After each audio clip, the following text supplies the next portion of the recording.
Track షూట్లు ఇచ్చినటువంటి రాజ్ కుమార్ గారు కూడా మీ అందరి సపోర్ట్లతో ఒకసారి సన్మానం చేస్తాం. ఎందుకంటే ఏదైనా ప్రోత్సహించే వాళ్ళని మనం కూడా అభినందించాలి. ఇది సంస్కారం కాబట్టి వారికి సంబంధించి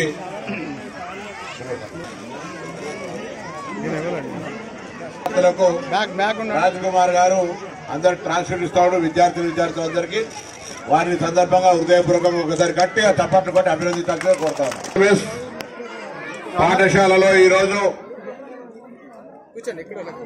జ్యోతిబా పూలే సావిత్రిబాయి పూలే గారి జయంతి సందర్భంగా 2 రకాల కార్యక్రమాలు ఈరోజు మన మహిళా టీచర్లందరినీ కూడా సావిత్రిబాయి పూలే రోజు మహిళా టీచర్ల దినంగా తెలంగాణ ప్రభుత్వం ప్రకటించి వారందరినీ సన్మానించుకుంటా ఉన్నాం. వాస్తవంగా ఒక ఇల్లాలు సమర్థవంతురాలైతే ఆ ఇల్లు మొత్తంగా అభివృద్ధి చెందుతుంది అనేటువంటి నానుడు ఎప్పటి నుంచో ఉంది. అదేవిధంగా సమాజంలో అధ్యాపక వృత్తి చేస్తున్నటువంటి మహిళా టీచర్లకు సంబంధించి ప్రత్యేకంగా ఈ ప్రభుత్వం గుర్తించి సమాజ నిర్మాణం లోపల ఏ కుటుంబానికైతే కుటుంబ పెద్దగా మహిళా సమర్థవంతురాలైతే ఆ కుటుంబం అన్ని రకాలుగా ఎదుగుతుందో పాఠశాలకు సంబంధించి మహిళా అధ్యాపకురాలుగా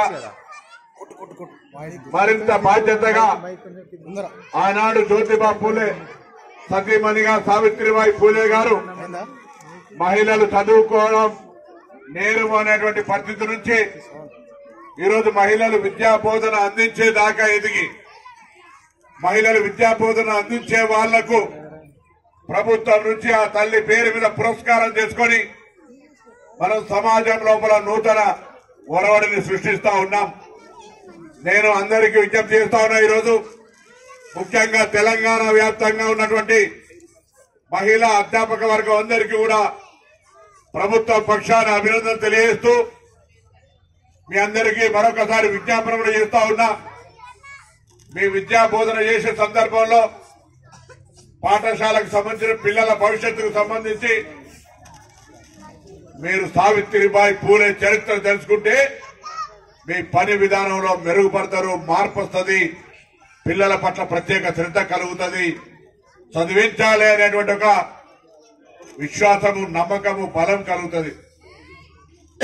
సావిత్రిబాయి పూలే చరిత్ర ఆనాడు చాటున నిషేధమించి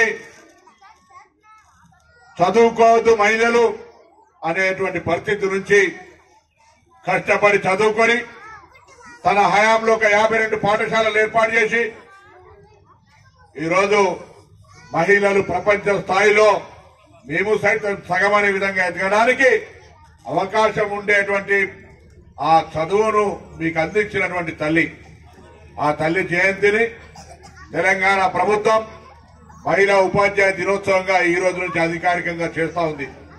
ఇది తెలంగాణ మహిళా ఉపాధ్యాయులందరూ కూడా ఒక ప్రోత్సాహం, ఒక శుభ పరిణామం. ఈ అవకాశాన్ని తీసుకొని గ్రామీణ ప్రాంతాల్లో చదువుతున్నటువంటి అది గురుకులాల్లో కావచ్చు, హాస్టళ్లలో కావచ్చు, ఎస్సీ ఎస్టీ బీసీ మైనారిటీ కావచ్చు, లేదా పాఠశాలలు కావచ్చు, దయచేసి అన్నిట్లో కూడా మహిళా టీచర్లు మరింత సమర్థవంతంగా సావిత్రిబాయి పూలే ఆదర్శంగా తీసుకొని విద్యా బోధన కొనసాగించాలని కోరుతూ వారందరికీ సందర్భంగా శుభాకాంక్షలు తెలియజేస్తూ, సోదరుడు ఈరోజు ఇక్కడ ఈ పాఠశాలకు సంబంధించినటువంటి క్రీడాకారులందరికీ కూడా విద్యార్థులు 250 మందికి ట్రాక్ షూట్లు ఇచ్చినాడు. తనను ప్రత్యేకించి అభినందిస్తా ఉన్నా. ఈరోజు రాజ్ కుమార్ గారి లాగా భగవంతుడు ధనలక్ష్మితోటి కరుణించి కొద్ది ఆర్థికంగా ఉంటే ₹1 దుబారాను తగ్గించుకొని పాఠశాల పిల్లలకు సంబంధించి వసతుల కల్పనకు కావచ్చు, ఇతరత్ర క్రీడల ప్రోత్సాహానికి కావచ్చు, పిల్లలకు సంబంధించి చదువుకునే అంశంలో ఉన్నటువంటి సమస్యల్ని అధిగమించడానికి తప్పకుండా మీరంతా మీకు ఇచ్చినటువంటి భగవంతుడి అవకాశాన్ని వీళ్ళ మీద ఉపయోగించాలని సందర్భంగా వేడుకుంటా ఉన్నా. ఎందుకంటే చదువు ఉంటే తప్పకుండా సమాజంలో మార్పు ఉంటుంది.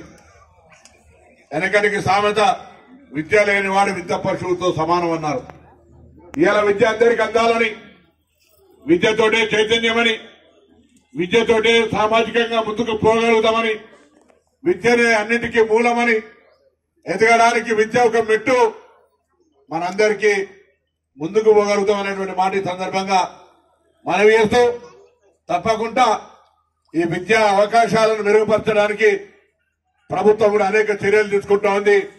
అమ్మ ఆదర్శ పాఠశాలల ద్వారా కావచ్చు, టీచర్లలో ఉన్న అసహనాన్ని తొలగించి ప్రమోషన్లు ఇతరత్ర పనులు కావచ్చు, లేదా నూతన నియామకాలు కావచ్చు, అదేవిధంగా పిల్లలు చదువుకోవడానికి అన్ని రకాల బట్టలు, ఇతర పుస్తకాలు, అన్ని రకాల సౌకర్యాలు కలిగజేసేటువంటి కార్యక్రమం. దయచేసి మీ పాఠశాలలలో, మీ గ్రామాలలో ఇంకా ఎవరైనా బడికి పోయిన పిల్లలుంటే తప్పకుండా వాళ్ళని పాఠశాలను చేర్పించి అన్ని రకాల శిక్షణ, ప్రవేశ పరీక్షలు రాసి ప్రభుత్వ ఉద్యోగాలు చేస్తున్నటువంటి ప్రభుత్వ టీచర్లు చదువు చెప్తున్నటువంటి ప్రభుత్వ పాఠశాలలో చదువు చెప్తున్నటువంటి ఈ టీచర్ల యొక్క శక్తి అమోఘం. కాబట్టి ప్రభుత్వ పాఠశాలను ప్రోత్సహించే విధంగా మరి అందరి పిల్లల్ని ప్రభుత్వ పాఠశాలలో జాయిన్ చేయించే కార్యక్రమం కూడా తీసుకోవాలని కోరుతూ, ఈ రెండు సందర్భాల్లో సావిత్రిబాయి పూలే గారి జయంతి సందర్భంగా, అదేవిధంగా రాజ్ కుమార్ గారు ట్రాక్ షూట్ ఇచ్చిన సందర్భంగా పోతారం స్కూల్స్ కు వచ్చినప్పుడు ఈ యొక్క స్కూల్లో కొన్ని సమస్యలు, అదనపు గదులు, మరి అందరి పిల్లల్ని ప్రభుత్వ పాఠశాలలో జాయిన్ చేయించే కార్యక్రమం కూడా తీసుకోవాలని కోరుతూ, ఈ రెండు సందర్భాల్లో సావిత్రిబాయి పూలే గారి జయంతి సందర్భంగా, అదేవిధంగా రాజ్ కుమార్ గారు ట్రాక్ షూట్ ఇచ్చిన సందర్భంగా పోతారం స్కూల్స్ కు వచ్చినప్పుడు ఈ యొక్క స్కూల్లో కొన్ని సమస్యలు, అదనపు గదులు, కాంపౌండ్ వాల్, రోడ్డు నిర్మాణంలో కాంపౌండ్ వాల్ వేది వెంటనే వీలైనంత తొందరలో దీన్ని ఏర్పాటు చేసి మీరు భవిష్యత్తులో సంఖ్య గణనీయంగా పెంచుకునే విధంగా మీకు అన్ని రకాల సమస్యలు పరిష్కరిస్తాం. అందరి పిల్లల్ని ఇక్కడికి తీసుకొచ్చి చదివించే విధంగా గ్రామ ముఖ్యులందరితో మాట్లాడి ప్రైవేట్ స్కూల్ పరిస్థితి గ్రామానికి రాకుండా ఉండే విధంగా అంత క్వాలిటీ ఎడ్యుకేషన్ ఇస్తామని విశ్వాసం కలిగజేసి ఈ పాఠశాలను ఆదర్శంగా పోయే విధంగా తీర్చిదిద్దాలని కోరుతూ మీ అందరికీ మరొక్కసారి సావిత్రిబాయి పూలే జయంతి సందర్భంగా అందరికీ నమస్కారం చెప్తూ సెలవు తీసుకుంటా ఉన్నాను.